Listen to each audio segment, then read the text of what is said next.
এইমাত্র সিংঘাম এগেনের ট্রেলার দেখলাম। কেমন হয়েছে ট্রেলারটা আমাকে ভালো লাগেনি। কেন ভালো লাগেনি সেটাও বলবো।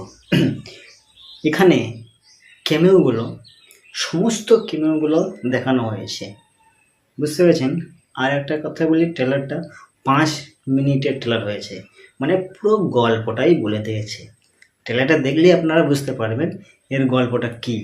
এখানে রামায়ণের রেফারেন্স দেওয়া হয়েছে, ঠিক আছে, কিন্তু আমাকে ওই বিষয়গুলো সত্যি ভালো লাগেনি। ওই যে ক্যামিওগুলো দেখানো হয়েছে, ক্যামিওগুলো কিন্তু খুব একটা মানে ভালো লাগেনি। ক্যামিওগুলো দেখাও, ক্যামিওগুলো অল্প অল্প দেখাতে হবে।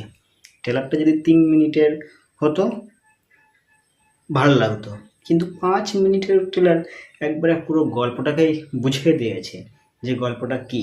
মেন কথা হচ্ছে ট্রেলারটা, সিংঘাম এগেনে যে ট্রেলার, এই ট্রেলারটা আমাকে ভালো লাগেনি।